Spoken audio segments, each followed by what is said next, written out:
Assalamualaikum warahmatullahi wabarakatuh.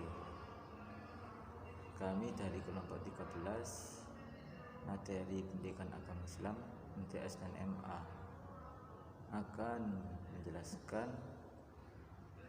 yang berjudul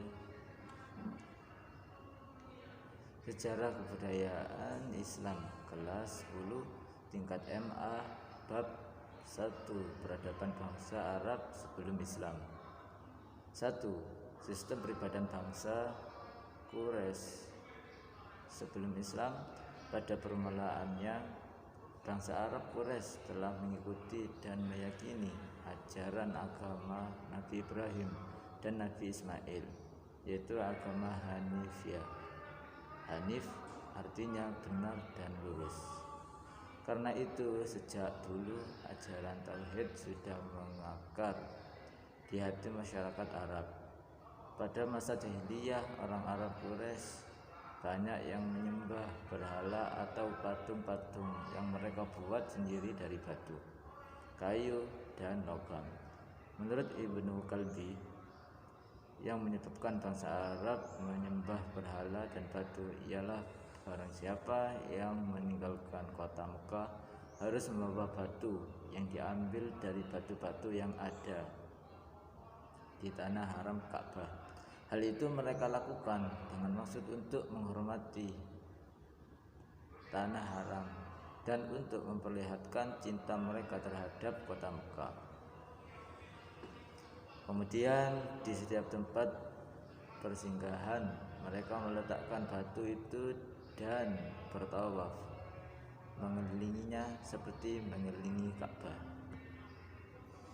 Bangsa Arab mulai menyembah berhala ketika Ka'bah berada di bawah kekuasaan Jurhum. Pasukan yang dipimpin oleh Amr bin Lu'ay al-Khuzai dari keturunan Khuza'ah datang ke Mekah dan berhasil mengalahkan Jurhum.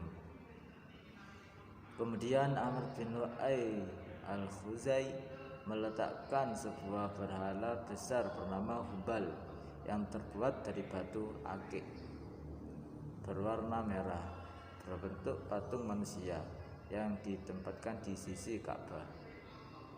Kemudian ia menyeru kepada penduduk Hijaz supaya menyembah berhala itu. Di samping itu, banyak lagi berhala-berhala yang lain seperti Al-Latta, tempatnya di Taif.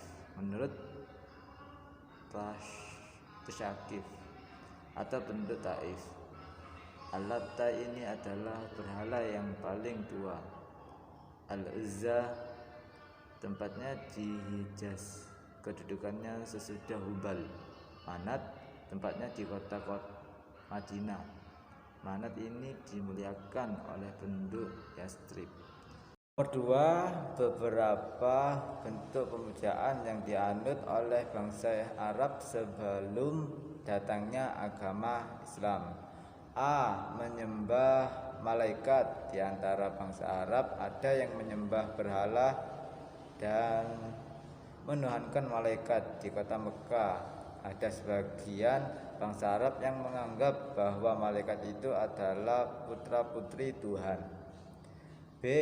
Menyembah jin, roh, dan hantu. Sebagian bangsa Arab yang menyembah hantu, jin, dan roh leluhur mereka atau menganggap batu-batu sebagai makhluk yang terhormat.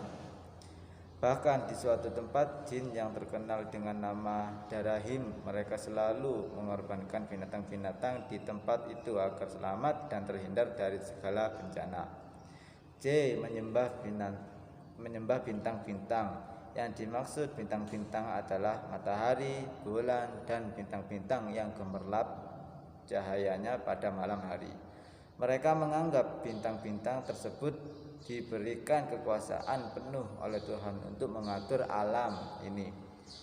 D. Menyembah berhala. Sebagian bangsa Arab menyembah berhala atau arca-arca yang terbuat dari batu, kayu, dan logam yang mereka buat sendiri dan dengan selera mereka sendiri untuk kemudian mereka sembah. E. Agama Yahudi dan Nasrani atau Kristen.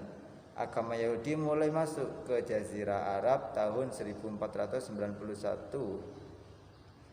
Masehi. Mula-mula di Mesir pada zaman Nabi Musa alaihissalam, sedangkan agama Nasrani atau Kristen masuk ke Jazirah Arab kira-kira abad keempat Masehi. Agama Nasrani berkembang di Jazirah Arab karena mendapat bantuan dari kerajaan Romawi dan Habasyi. Kita akan melanjutkan yang nomor 3. Sebelum Islam, orang-orang Arab Quraisy juga banyak percaya pada tahayul. Antara lain yang pertama, di dalam setiap perut orang ada ular. Perasaan lapar timbul karena ular menggigit usus manusia. Yang kedua, mereka bisa mengenakan cincin dari tembaga atau besi dengan keyakinan untuk menambah kekuatan. Yang ketiga, bila mereka mengharapkan turun hujan, mereka mengikatkan rumput kering pada ekor kambing. Nomor 4, keadaan sosial masyarakat Quraisy sebelum Islam. Keadaan sosial ekonomi masyarakat Arab sangat dipengaruhi oleh kondisi dan letak geografisnya. Bagian tengah Jazirah Arab terdiri dari tanah pegunungan yang tandus. Oleh sebab itu, banyak penduduk yang hidupnya tidak menetap.